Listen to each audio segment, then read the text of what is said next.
Hello friend, welcome to High Target Point. Today we start a new 1000 MCQ series for AIMS NORCET and UPPSC exam 2021. This is selected important question and answer with rational, which is based on previous repetitive MCQs and N-class case. So starting series, this is 1000 MCQs selected important question and answer. Question number 1. The nurse analyzed the laboratory result of a child with hemophilia. The nurse understands that which result will be most likely be abnormal in this child. Question में पूछा है एक haemophilia का child है, nurse उसके laboratory result को analyse कर रही है, तो कौन सा लेबोरेटरी रिजल्ट हमें यहाँ पे नर्स को एबनॉर्मल फाइंड आउट होगा। ऑप्शन 1 है प्लेटलेट काउंट, बी है हेमेटोक्राइट लेवल, 3 है हीमोग्लोबिन, 4 है पार्शियल थ्रोम्बोप्लास्टिक टाइम। तो जो हमारा फर्स्ट प्लेटलेट काउंट है, फर्स्ट हम देख लेते हैं हीमोफीलिया क्या है, तो हमें राइट आंसर पता हो जाएगा। Haemophilia is a bleeding disorder, ये एक ब्लीडिंग डिसऑर्डर है। इसमें क्या होता है, जो क्लॉटिंग फैक्टर है उसकी क्या होती है, डेफिशिएंसी हो जाती है। जो कोगुलेशन प्रोटीन है उसकी क्या होगी, इसमें डेफिशिएंसी हो जाती है। तो हीमोफीलिया में क्या हो रहा है, क्लॉटिंग फैक्टर की डेफिशिएंसी हो रही है, तो हमें क्या देखने को मिलेगा इसमें, जो हमारा पार्शियल थ्रोम्बोप्लास्टिन टाइम है वो हमें क्या मिलेगा, एबनॉर्मल मिलेगा। हम राइट इसमें आंसर डायरेक्ट लगा सकते हैं, क्योंकि हीमोफीलिया में हमें जो हमारे कोगुलेशन फैक्टर है वो डिसबैलेंस देखने को मिलते हैं, उसकी डेफिशिएंसी देखने को मिलती है, तो जो क्लॉटिंग टाइम है वो क्या होगा, इंक्रीज होगा। ठीक है, इसमें जो इसे हम शॉर्ट फॉर्म में PTT बोलते हैं, पार्शियल थ्रोम्बोप्लास्टिन टाइम, ये क्या होगा, हमें इंक्रीज देखने को मिलेगा। नॉर्मल कितना होता है 25 to 35, इससे हमें क्या मिलेगा, इंक्रीज मिलेगा।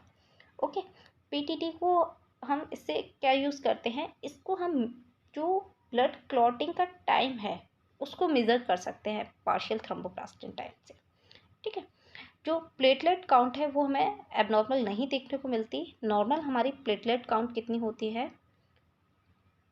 1.5 लाख से 4.5 लाख तक होती है। ठीक है, और जो हेमेटोक्राइट है वो भी हमें एबनॉर्मल नहीं देखने को मिलेगा। इन तीनों का कोई हीमोफीलिया से कनेक्शन नहीं है।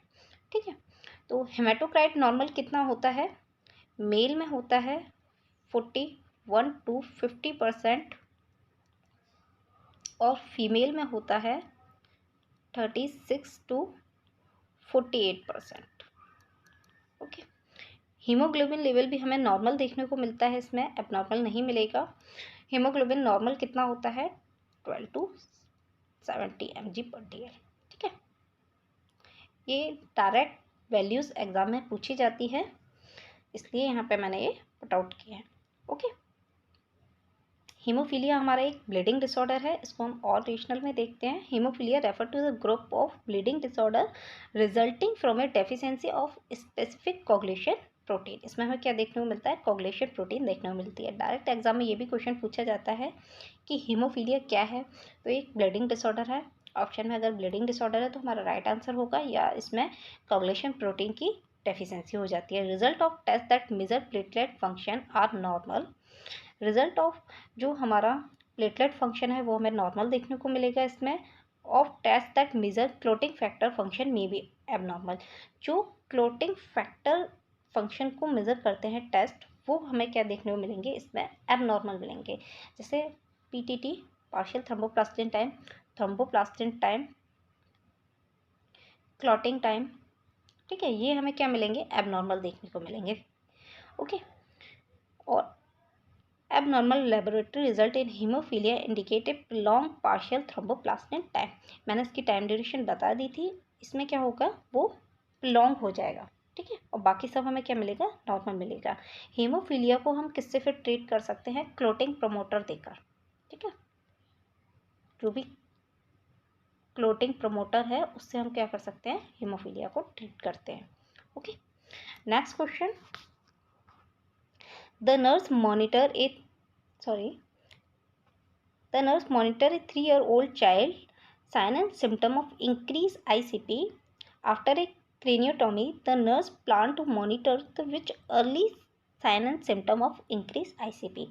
इसमें क्या है, एक 3 ईयर का ओल्ड चाइल्ड है, उसका जो ICP है, इंट्राक्रेनियल प्रेशर है, वो क्या है, इंक्रीज है।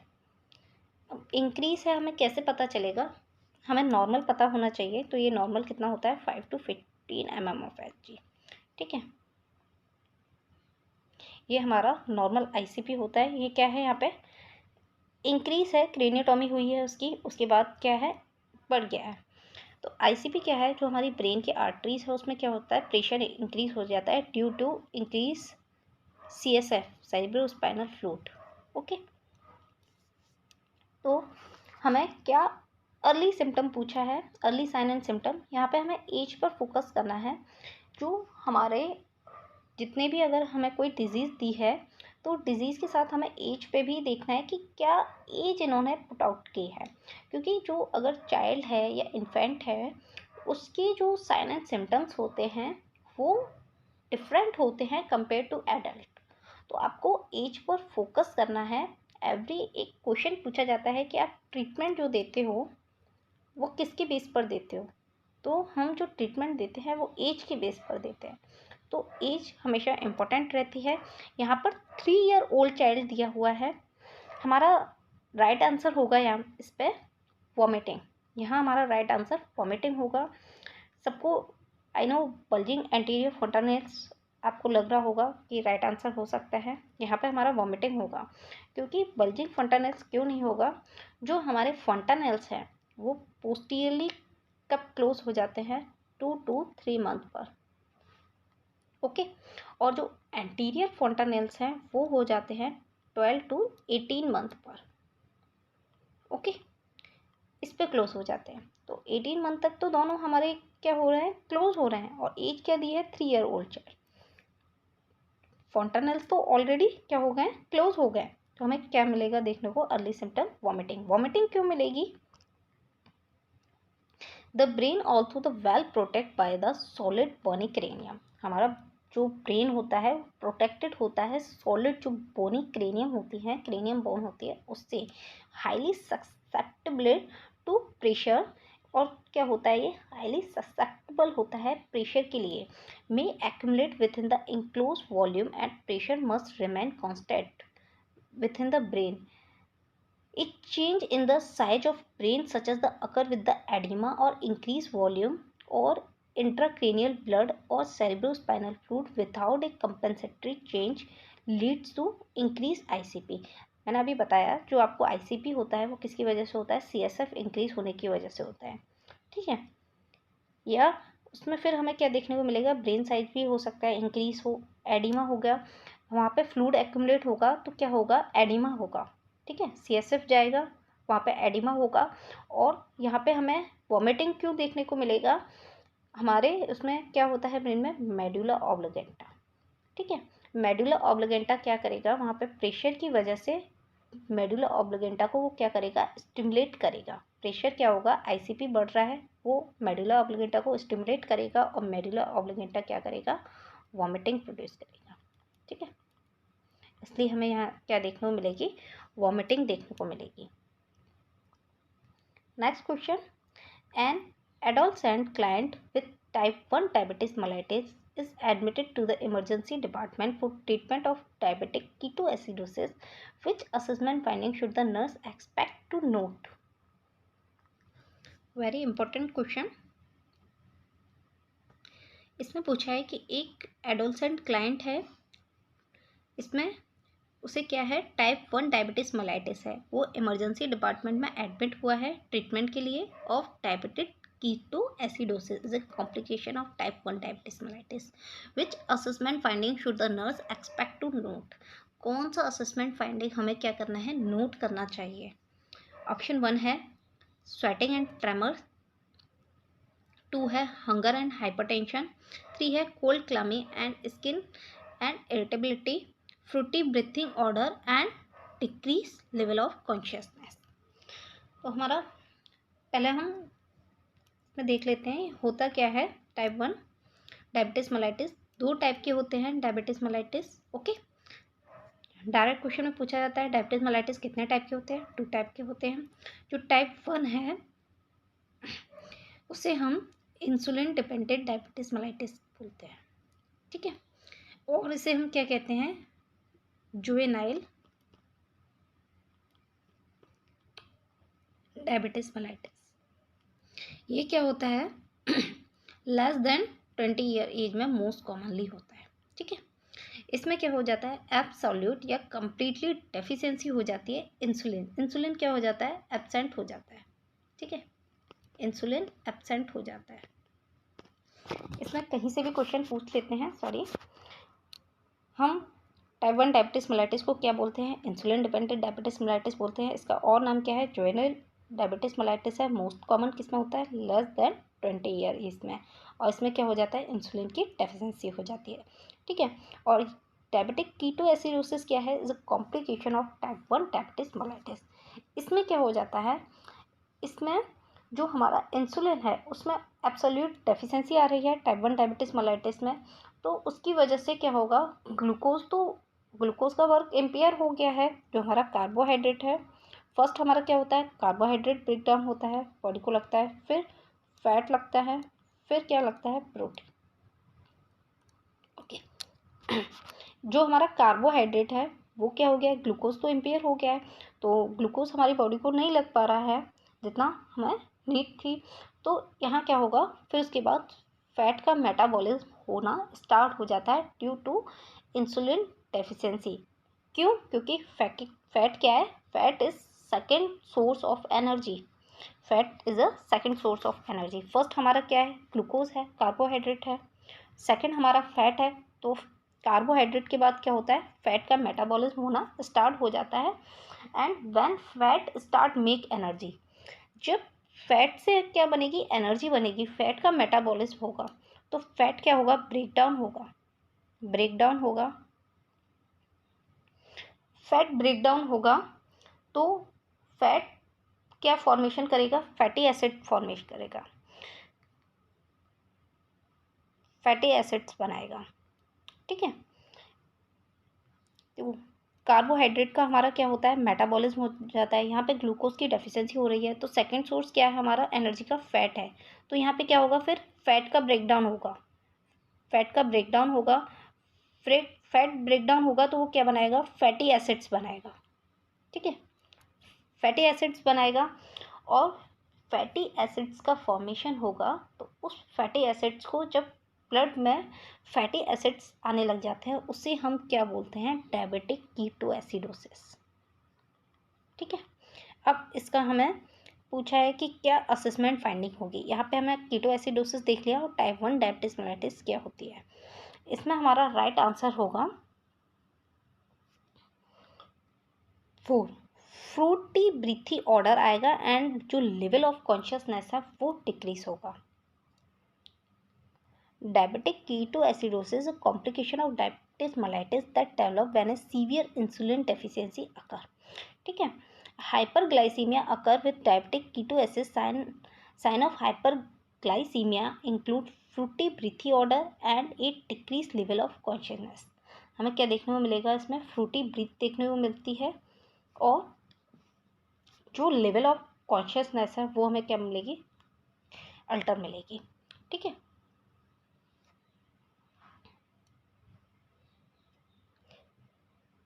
But hypertension is not a sign of diabetic ketoacidosis. Hypertension occur because of decreased blood volume.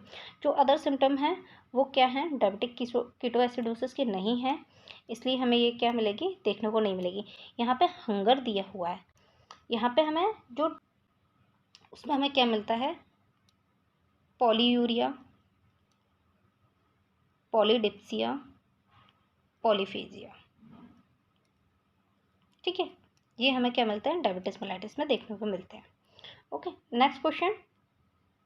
A child has fluid volume deficit. The nurse perform the assessment and determine that the child is improving and the deficit is resolving. At which finding noted. एक child को क्या है, volume deficit हो गया है, ठीक है, volume की डेफिशिएंसी हो गई है। The nurse perform assessment and determine that child is improving. जो फ्लूइड वॉल्यूम डेफिसिट हो रहा है, नर्स असेसमेंट करने के बाद डिटरमाइन करती है कि चाइल्ड क्या है, इम्प्रूव हो रहा है, उसकी कंडीशन इम्प्रूव हो रही है। तो कौन सी फाइंडिंग ये नोट करती है, नर्स कौन सी फाइंडिंग नोट करके ये आइडेंटिफाई कर सकती है? ऑप्शन 1 है the child has no tear, उसे कोई भी आंसू वगैरह नहीं आ रहा है, रो नहीं रहा है, रोते टाइम या आंसू नहीं आ रहे, तो ये आइडेंटिफाई कर सकती है। 2 है यूरिन स्पेसिफिक ग्रेविटी इज 1.035। 3 है capillary refill time is less than 2 second, या urine output is less than 1 ml पर kg पर आवर। तो वॉल्यूम डेफिसिट को हम कैसे आइडेंटिफाई कर सकते हैं? हमारा राइट आंसर होगा यहाँ पे कैफिल, जो हमारी कैपिलरी रेफिल टाइम है वो 2 सेकेंड से लेस होगी। कैपिलरी रेफिल टाइम क्या होता है, वो डायरेक्ट क्वेश्चन में पूछा जाता है कि कितना होता है कैपिलरी रेफिल टाइम, तो आपको राइट आंसर देना है लेस देन 2 सेकेंड, ठीक है। या ऑप्शन में 2 to 3 सेकेंड भी है तो भी हमारा राइट आंसर होगा, ठीक है। कैपिलरी रेफिल टाइम आप जब अपने किसी भी पार्ट पर फिंगर्स से प्रेस करते हैं और फिर उसे उस प्रेशर को रिलीव करते हैं, तो वहाँ पे आप देखते होंगे 1-2 सेकेंड्स के लिए लास्ट 3 सेकेंड तक आपको जो कलर है उसका स्किन का वापस आता है। उसको वापस आने में आप जिस टाइम प्रेशर डालोगे उस टाइम थोड़ा हल्का येलो कलर का हो जाता है, एकदम छोड़ते हैं तो 1 to 2 सेकेंड में आपका वो क्या आ जाता है, बैक आ जाता है, ठीक है। ये हम चाइल्ड में जो न्यूबॉर्न है उसमें भी असेस करते हैं। कैपिलरी रेफिल टाइम में क्या देता है, जो हमारी फ्लूइड वॉल्यूम है उसके लेवल को हम असेस कर सकते हैं कि डेफिशिएंसी है या नहीं, ठीक है। इससे हम जॉइंटिस भी असेस करते हैं। अगर जो प्रेस करते हैं उसमें येलोइश आ रहा है तो हम जॉइंटिस इंडिकेट करते हैं, ठीक है। और कैपिलरी रेफिल टाइम हम फ्लूइड वॉल्यूम के लिए चेक करते हैं, ठीक है। Indicator that fluid volume deficit is resolving would be capillary refill less than 2 second. Specific gravity जो हमारी दी है इसमें यूरिन की, वो इसमें 1.0035 दी है, जबकि हमारी कैपिलरी रेफिल टाइम जो स्पेसिफिक ग्रेविटी है वो कितनी होती है, 1.0032 टू 1.015 होती है मोस्टली, बट लास्ट 35 भी हो सकती है, ठीक है। Urine output of at least 1 ml per kg per hour and adequate tear production. A capillary refill time less than 2 seconds is the only indicator that the child is improving. ये other जो option है वो हम child improve को नहीं indicate कर सकते, only जो हमारी जो हमारा कैपिलरी रेफिल टाइम है वो ही हमारा क्या करेगा, इंडिकेट करेगा अगर फ्लूइड डेफिशिएंसी को हमें असेस करना है, okay. Next question. After a tonsillectomy, removal of tonsils, a child begin to vomit bright red color. The nurse should take which initial action? टॉन्सिलेक्टोमी हुई है, उसके बाद ब्राइट रेड ब्लड आ रहा है वॉमिटिंग में, तो नर्स को क्या फर्स्ट करना चाहिए? Turn the child to side, administer the prescribed antiemetics, notify the health care provider, maintain NPO, nothing by mouth. यहाँ पे एनपीओ रखने का कोई मतलब नहीं है, वॉमिटिंग हो रही है उसे एनपीओ रख के क्या करेंगे, हमें क्या करना है, अगर फर्स्ट एक्शन पूछता है तो उसे उस कंडीशन को हमें क्या करना है, उससे रिलीव करना है। तो वॉमिटिंग तो होती ही रहेगी अगर हम एनपीओ भी रखेंगे तो, और जब तक हेल्थ केयर प्रोवाइडर को हम इन्फॉर्म करेंगे तब तक वॉमिटिंग होगी, उसे हमें फर्स्ट क्या करना है, उस चीज़ को स्टॉप करना है। अगर कोई कंडीशन हो रही है, जैसे कहीं से ब्लीडिंग आ रही है, कुछ प्रॉब्लम हो रही है, तो हमें क्या करना है, फर्स्ट एक्शन अगर उससे पूछते हैं तो हमें कैसे भी जो भी वहाँ पे ऑप्शन दिया है जो उसको फर्स्ट स्टॉप कर सकता है वो हमें करना है। तो अगर हमें एनपीओ मेंटेन रखेंगे उससे कोई फ़र्क नहीं पड़ेगा, हेल्थ केयर प्रोवाइडर को भी हम फर्स्ट पूछा है उसकी बात करेंगे, जो हम फर्स्ट इनिशियल एक्शन ले लेंगे उसके बाद। और एंटीमेटिक का यहाँ पर कोई मतलब नहीं है, ब्लड के साथ वॉमिटिंग हो रही है, तो हमारा राइट ऑप्शन क्या रखता है, turn the child to the side. क्यों?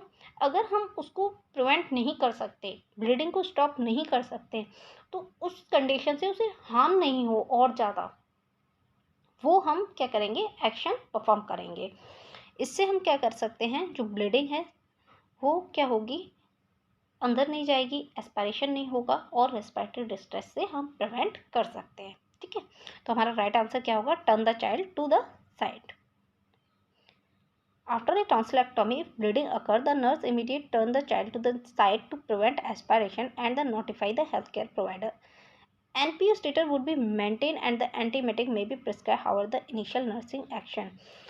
इनिशियल नर्सिंग एक्शन पूछा है इसमें, तो इनिशियल फर्स्ट हमारा या तो एक्शन वो होगा जो उस कंडीशन को स्टॉप कर दे, बिल्कुल ब्लीडिंग स्टॉप कर दे, या हम जो आगे और ज़्यादा सीवियर कंडीशन आ सकती है उससे स्टॉप कर दे, उससे रोक दे। ठीक है, तो हमारा फर्स्ट क्या होगा नर्सिंग एक्शन, कि उसे साइड देंगे ताकि उसे एस्पायरेशन से हम प्रिवेंट कर सकें।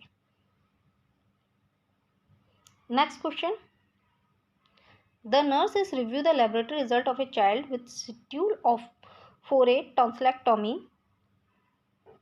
The nurse determine that which laboratory value is most significant to review.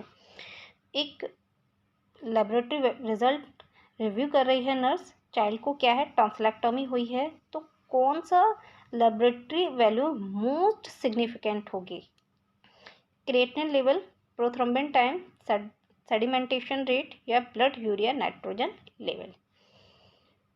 यहाँ पे हमारा राइट आंसर होगा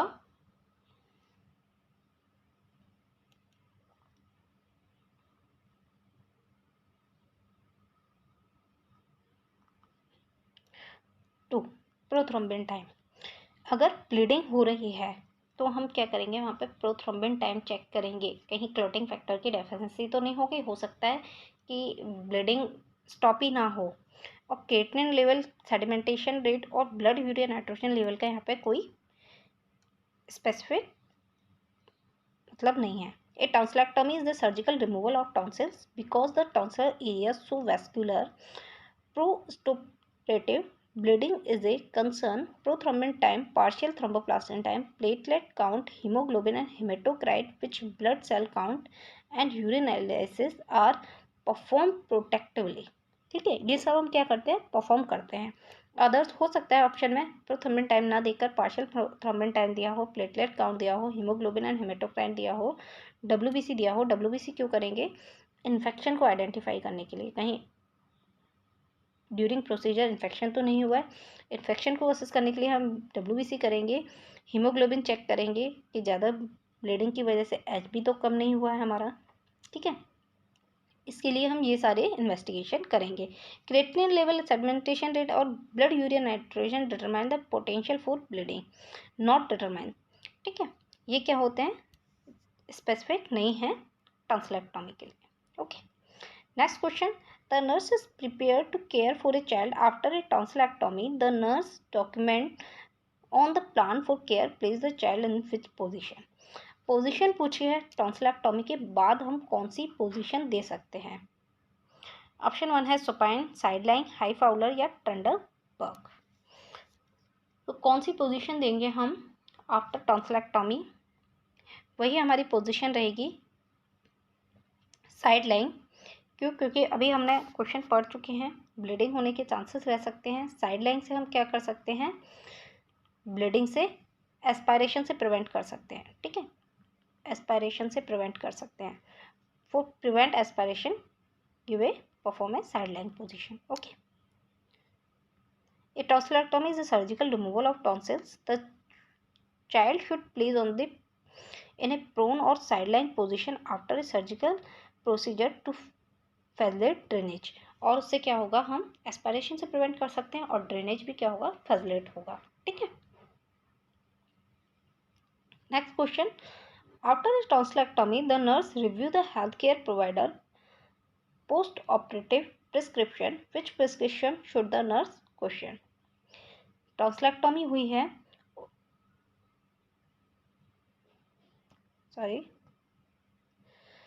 टॉन्सिलेक्टोमी हुई है, नर्स हेल्थ केयर प्रोवाइडर ने जो प्रिस्क्रिप्शन लिखे हैं वो रीड आउट कर रही है, रिव्यू कर रही है, तो कौन सा प्रिस्क्रिप्शन पे नर्स को क्वेश्चन करना चाहिए।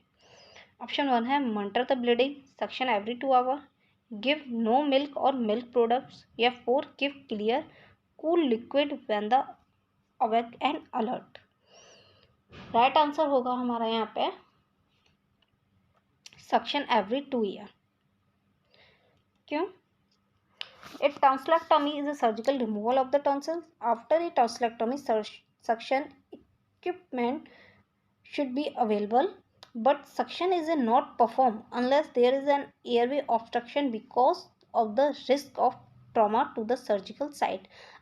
हमें क्या करना है, जो हमारे इक्विपमेंट है सक्शन के वो हमें प्रिपेयर अवेलेबल रखने हैं, बट हमें सक्शन परफॉर्म नहीं करना है एवरी 2 आवर में, बिल्कुल नहीं करना है। इसलिए नर्स को क्या करना है, इस जो ये एक्शन है इस पर क्वेश्चन करना है अगर ये लिखा हुआ है प्रिस्क्रिप्शन में, क्योंकि there in the airway obstruction because of the risk of trauma to the surgical site. ठीक है, वो क्या कर सकते हैं, ऑब्स्ट्रक्शन कॉज कर सकते हैं, इसीलिए हमें क्या करना है, सक्शन परफॉर्म नहीं करना है। ब्लीडिंग को मॉनिटर करना है, एक इम्पॉर्टेंट नर्सिंग इंटरवेंशन है ये। After any type of surgery, किसी भी सर्जरी के बाद हमें क्या करना है, ब्लीडिंग को हमें मॉनिटर करना है। और मिल्क प्रोडक्ट आर अवॉइड करना है initially because they caught the throat. Okay, next question. The nurse is caring for a child after a tonsillectomy. The nurse monitor the child, knowing the which finding indicate the child is bleeding. Nurse tonsillectomy के बाद एक child की care कर रही है, nurse monitor कर रही है, नर्स को पता है कि कौन सी फाइंडिंग ये इंडिकेट करेगी कि चाइल्ड को ब्लीडिंग हो रही है।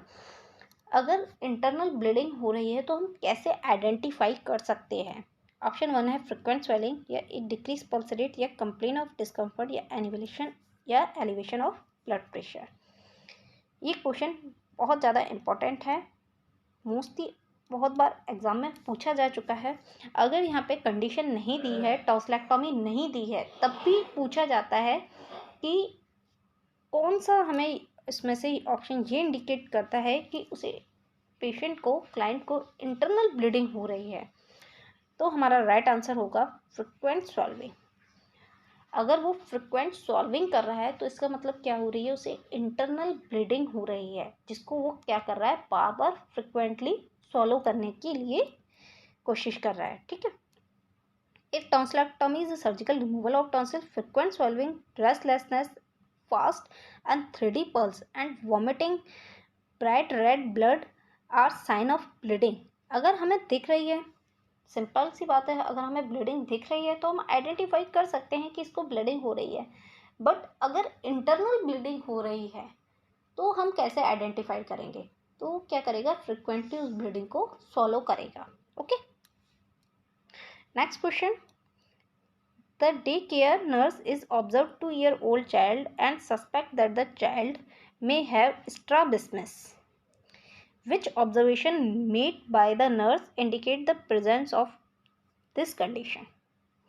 एक 2 ईयर के चाइल्ड को नर्स ऑब्जर्व कर रही है, उसका सस्पेक्ट क्या है, स्ट्रैबिस्मस। उसे क्या सस्पेक्ट है, कंफर्म नहीं है, सस्पेक्ट है।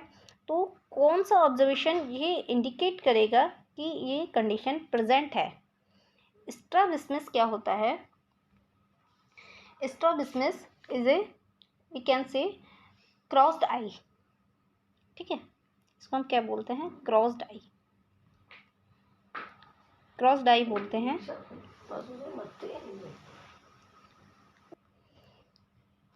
Strabismus is A crossed eye. ठीक है, इसमें क्या होता है, ये आईज हैं क्लाइंट की, वो इधर देखना चाहिए उसे, लेकिन ये क्या देखेगा, इस आई से इधर देखेगा, इस आई से इधर देखेगा।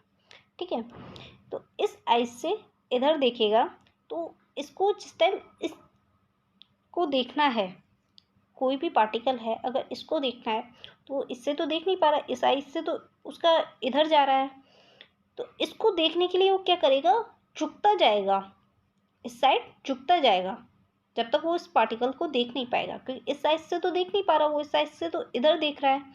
तो जब तक इस पार्टिकल को देख नहीं लेगा वो क्या करेगा, झुकता जाएगा, क्योंकि सीधा हमें जल्दी दिख जाएगा, वो क्या कर रहा है, इसका तिरछा जा रहा है, इसलिए वो झुकता जाएगा। ठीक है, तो हमारा राइट आंसर क्या होगा, ऑप्शन है child has the difficult hearing, hearing का कोई मतलब नहीं है, यहाँ पे स्ट्रैबिस्मस है।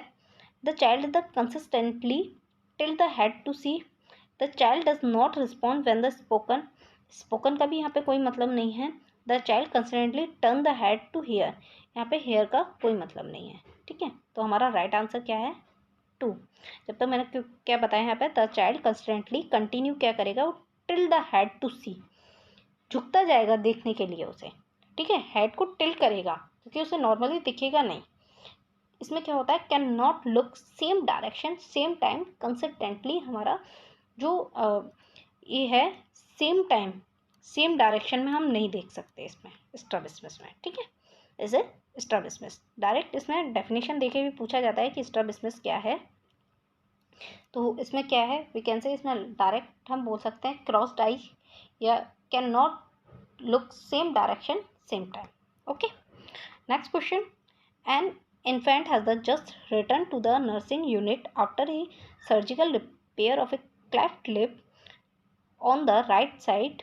The nurse should place the infant which best position at this time. Cleft lip का चाइल्ड है, सर्जिकल रिपेयर हुआ है उनका राइट साइड पे, तो कौन सी इसके बाद पोजीशन पूछी है देनी चाहिए। राइट आंसर होगा हमारा, सिंपल सी बात है, इसमें प्रोन पोजीशन हम नहीं देंगे, प्रेशर पड़ेगा। स्टोमच तो हमारा प्रोन ही आ जाएगा, अगर हम stomach on the stomach position देंगे तो प्रोन ही हो जाएगा, प्रोन हमें पोजीशन नहीं देनी है। और राइट साइड हम इसलिए नहीं देंगे क्योंकि राइट साइड का हमारा रिपेयर हो रहा है तो प्रेशर पड़ेगा। राइट आंसर हमारा क्या होगा 3। ठीक है, next question. A child has the hospitalised because of the persistent vomiting, the nurse should monitor the child closely which problem. यहाँ पे persistent vomiting पूछी है, तो इसका कॉज पूछा है कि इनमें से कौन सा होगा, किस वजह से persistent vomiting हो रही है। ऑप्शन 1 है diarrhoea, metabolic acidosis, metabolic alkalosis या हाइपर एक्टिव बाउल साउंड। तो हमारा राइट आंसर होगा यहाँ पे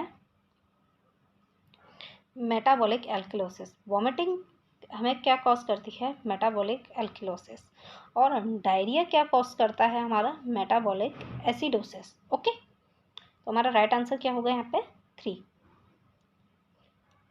अब और ज़्यादा इसको पढ़ सकते हैं कि कैसे होगा इसमें। The nurse admits a child to the hospital with a diagnosis of pyloric stenosis. On assessment, which data would the nurse expect to obtain when asking the parent about the child symptom? एक pyloric stenosis का patient है, जो child है, admit हुआ है, nurse ने उसको diagnose किया है, तो उसको असेसमेंट कर रही है, तो नर्स उसके पेरेंट्स से उसके सिम्टम के बारे में पूछती है कि कौन से सिम्टम उसको आएंगे। पाइलोरिक स्टीनोसिस क्या है, पाइलोरिक स्टीनोसिस को हम गैस्ट्रिक आउटलेट ऑब्स्ट्रक्शन भी बोलते हैं। ठीक है, इसका सेकंड नेम है गैस्ट्रिक आउटलेट ऑब्स्ट्रक्शन। इसमें क्या होता है, जो फूड जाता है, फूड है जो स्मॉल इंटेस्टाइन में जाता है, वो क्या हो जाता है, ब्लॉक हो जाता है। कहाँ से ब्लॉक हो जाता है, पाइलोरस के द्वारा। ठीक है, ब्लॉक बाय पाइलोरस। पाइलोरस क्या कर देती है, जो फूड एंटर होना है स्मॉल इंटेस्टाइन में, फिर वहाँ से वो डाइजेस्ट होगा, फिर स्मॉल इंटेस्टाइन के थ्रू ड्यूडेनम में जाएगा, फिर जेजुनम में जाएगा, फिर इलियम में जाएगा और लार्ज इंटेस्टाइन में जाएगा। फिर क्या होगा, फूड हमारा डाइजेस्ट होगा, जो उसको क्या कर देती है, वहीं पे ही ब्लॉक कर देती है। पाइलोरस कहाँ होती है, sorry, this is oesophagus, this is gastric stomach, this is duodenum. ठीक है, ये हमारा क्या है, ये हमारी ईजोफेगस है, ये हमारा स्टोमच है। ठीक है, ये हमारी क्या है, यहाँ से ड्यूडेनम है। ड्यूडेनम क्या है, first part of small intestine. ठीक है, first part of small intestine. ये जो यहाँ पे आपको ये दिखाई दे रही है लाइन, जहाँ से हमारी ड्यूडेनम स्टार्ट हो रही है, दिस इज पाइलोरस। ठीक है, दिस इज पाइलोरस। अगर पाइलोरस ब्लॉक हो जाएगी तो यहाँ पे क्या होगा, फूड यहीं पे ही रह जाएगा, आगे नहीं जाएगा, आगे यहाँ से फूड नहीं जाएगा। और ये क्या है, ड्यूडेनम हमारे स्मॉल इंटेस्टाइन का पार्ट है, जैसे मैंने बताया आपको, स्मॉल इंटेस्टाइन में जाने से क्या कर देती है, ब्लॉक कर देती है फूड को। ठीक है,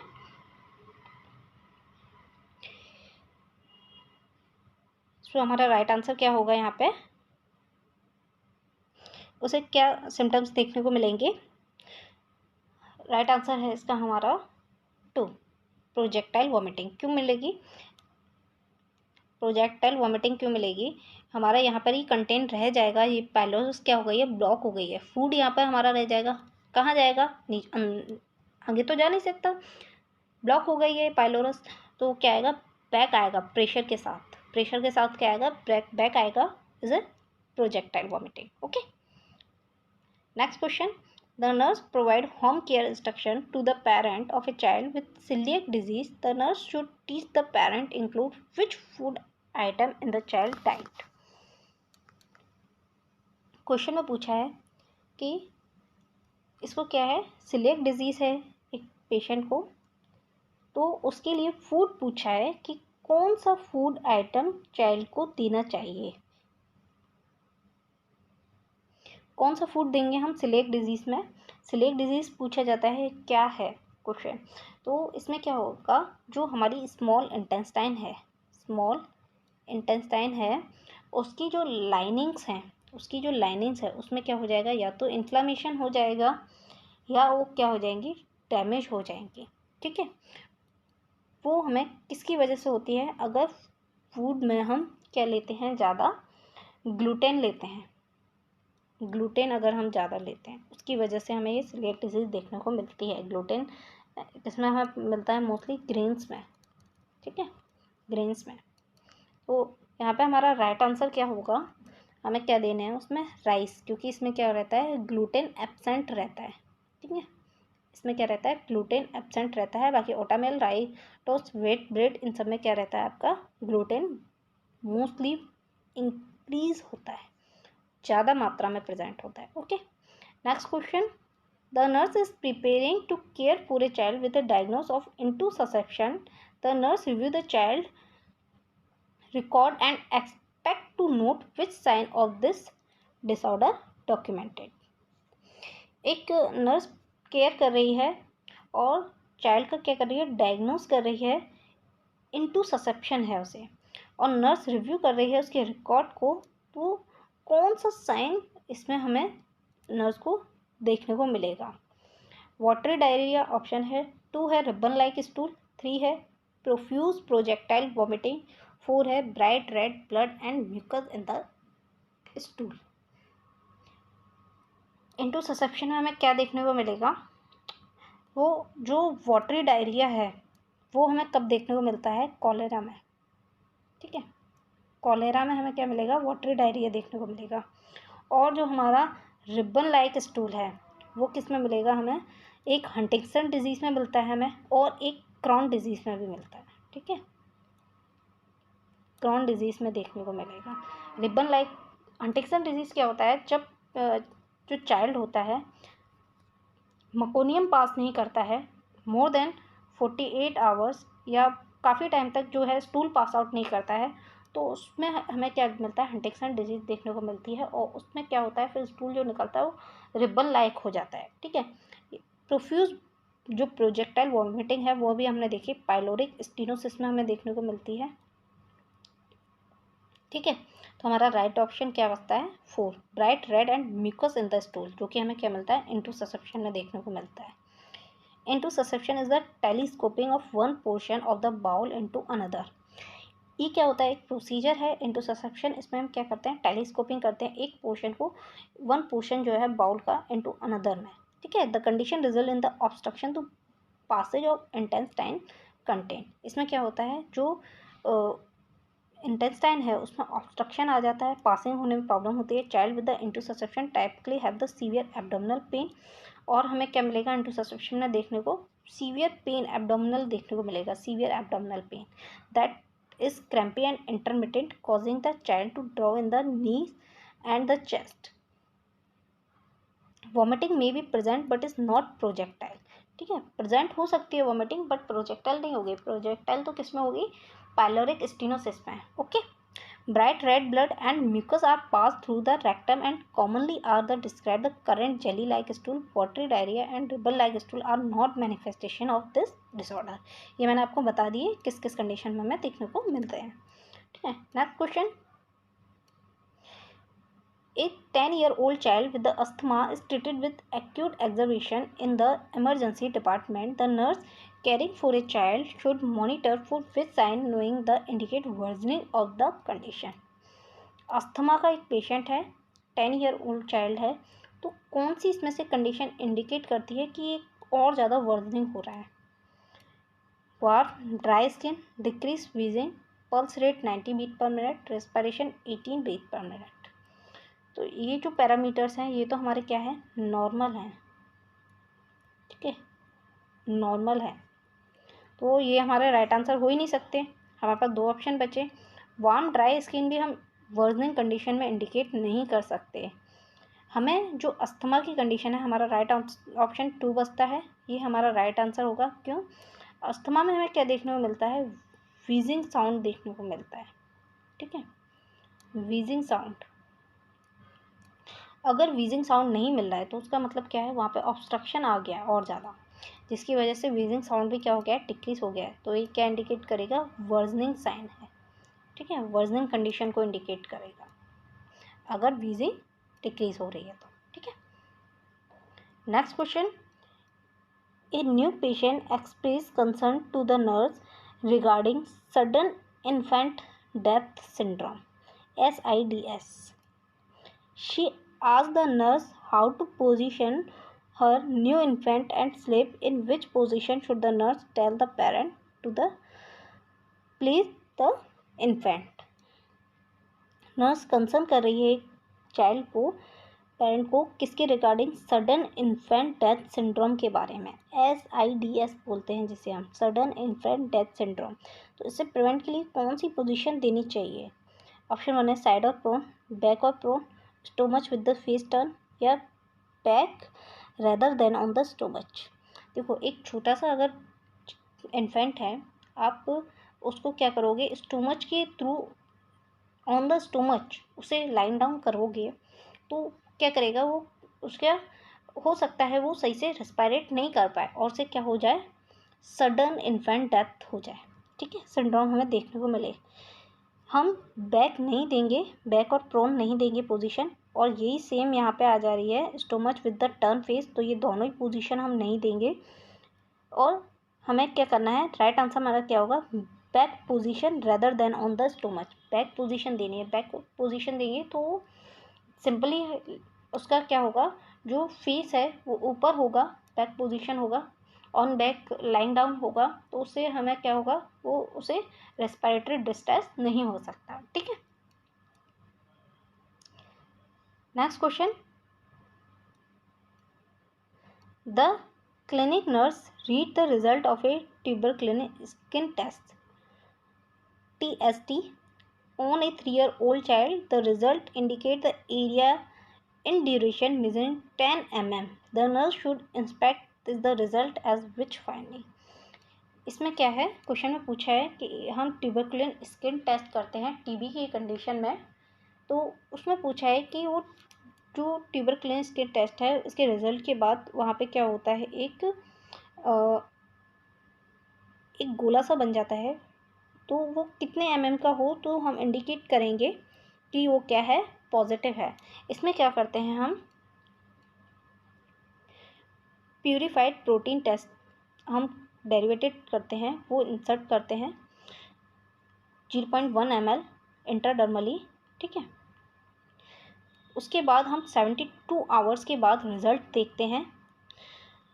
अगर वो 10 mm तक है, मोर देन 10 mm है, तो हम क्या मानते हैं, इसको रिजल्ट को पॉजिटिव मानते हैं. राइट आंसर हमारा क्या रहेगा, 1. और लेस देन 5 है या 5 है तो हम क्या मानेंगे, 5 पर हम क्या मानते हैं, सस्पेक्टिव मानते हैं, सस्पेक्टेड. और लेस देन 5 है तो हम नेगेटिव मानते हैं. ठीक है.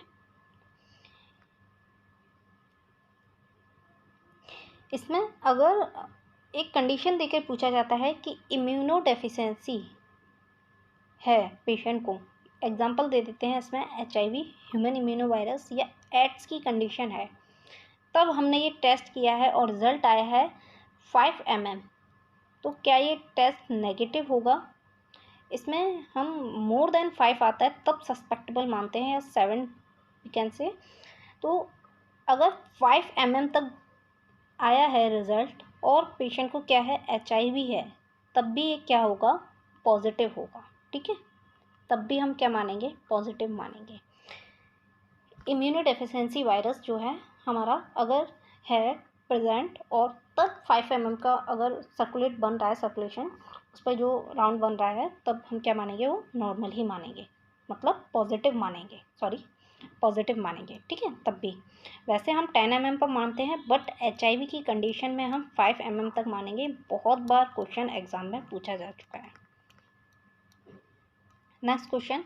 The nurses monitor the infant with congenital heart disease closely for sign of heart failure. The nurse should assess the infant for which early sign of heart failure. Question में दिया है कि नर्स मॉनिटर कर रही है एक infant को, congenital heart disease है, कौन सा हार्ट फेलियर के साइन सिम्टम हमें देखने को मिलेंगे। नर्स को कौन सा early sign of heart failure देखना चाहिए। ऑप्शन 1 है pallor, cough, tachycardia, slow and shallow breathing. तो राइट आंसर होगा यहाँ पे हमारा, जो हार्ट फेलियर है उसमें क्या होता है, हार्ट कैन नॉट पम्प, जो जितना उसे पंप करना चाहिए ब्लड वो उतना नहीं कर पाता है, और जो हमारा हार्ट है उसकी जो नीड है, मेटाबॉलिक नीड है, वो पूरी नहीं हो पाती है। तो जो हार्ट है उसको उतना ब्लड नहीं मिल पा रहा है, तो उतनी नीड उसकी पूरी नहीं हो पा रही है जितनी होनी चाहिए, तो उसको पूरी करने के लिए वो क्या करता है, हार्ट और ज़्यादा वर्क करने लग जाता है। हार्ट और ज़्यादा वर्क करेगा तो हमारी HR क्या होगी, हार्ट रेट और ज़्यादा इंक्रीज़ होगी। ठीक है, और हार्ट रेट जब इंक्रीज़ होती है तो उसे हम क्या बोलते हैं, टैकीकार्डिया। ठीक है, टैकीकार्डिया बोलते हैं। तो राइट आंसर हमारा क्या होगा, 3। Next question, the nurse review the laboratory result of a child with A suspected diagnosis of the rheumatic fever, knowing the which laboratory study would assist in confirming the diagnosis। Question में पूछा है एक rheumatic fever का patient है, उसका confirming diagnosis पूछा है, क्या होगा। जो rheumatic fever है इसमें हमें क्या, किसकी वजह से होता है, ये group B haemolyte, group beta group B haemolytic streptococci.